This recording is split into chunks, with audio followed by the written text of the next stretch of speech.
Trump family values. For President Donald Trump, the world breaks down into three neat categories. There's family, who are part of the charmed Trump circle by blood or marriage. There are winners, who have earned Trump's regard by making lots of money, often at Goldman Sachs, and then there's everyone else, who are adornments to be cast aside as Trump finds convenient. Sessions is emphatically in the latter category. If the former Alabama senator wanted to be securely ensconced in Trump world, he should have had the foresight to marry Ivanka.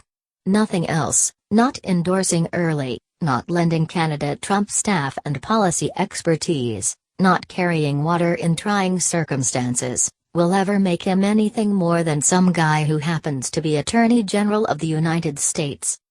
Trump's treatment of Sessions over the past week is unprecedented in the annals of American government. Cabinet officials have been hung out to dry before. They have been frozen out.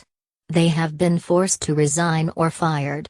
Never before has a cabinet secretary been publicly belittled in an ongoing campaign of humiliation by the president who appointed him. The drama hangs a lantern on Trump's flaws, not the attorney general's. Trump lacks gratitude, dismissing Sessions' endorsement of him in the primaries as merely the senator's reaction to the size of Trump's crowds. He obviously doesn't feel any respect for someone who, as an honorable person with a long career in public service, deserves it. He doesn't care about propriety, which would dictate dressing down Sessions in private, not flaying him in public. And, finally, he doesn't feel any loyalty, despite Sessions having given up a safe Senate seat to serve in his administration. For Trump, loyalty is unilateral, not reciprocal, and it has a very particular content. It's not loyalty to the agenda, Sessions was on board the agenda before Trump was, or loyalty to the party, Sessions was a Republican long before the president, but loyalty to Trump, narrowly defined as his ego and his personal interests and honor.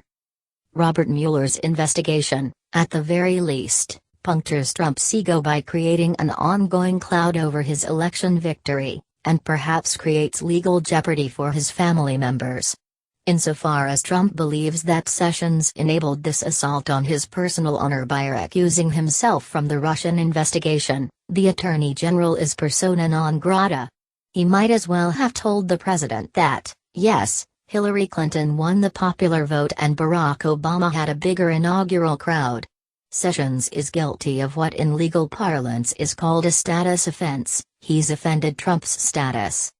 As a result, he's been getting essentially the same treatment as low-energy Jeb and Cry and Chuck Schumer.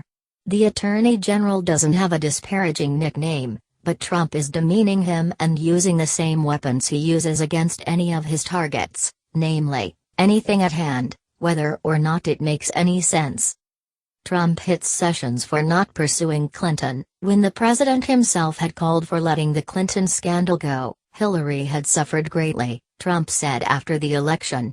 He criticizes Sessions for not firing FBI official Andrew McCabe, even though the White House reportedly interviewed McCabe to replace James Comey permanently as FBI director. Sessions should consider himself lucky that Trump has not, as of yet, accused any of his family members of being involved in the assassination of JFK. Of course, Trump is free to fire Sessions whenever he likes. That he is not doing it and prefers to run him down, apparently in hopes that he will quit, speaks to an unwillingness to take responsibility. He's not a commentator from the sidelines anymore. This is his government. He should either back his appointees or cashier them, or directly order them to do what he wants, not troll them on Twitter.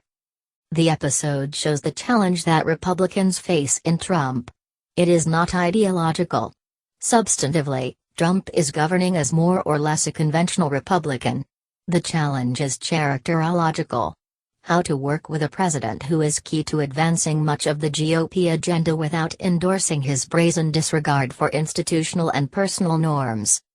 The Sessions imbroglio may blow over as Trump moves on to the next thing, having diminished his AG and himself for no good reason. But it offers a window into how Trump could collapse his own administration, by letting the pressure of criticism and investigation get the best of him, venting his anger uncontrollably, destroying any cohesiveness within his own government and party, and creating an ongoing sense of crisis that eventually really does spin out of control.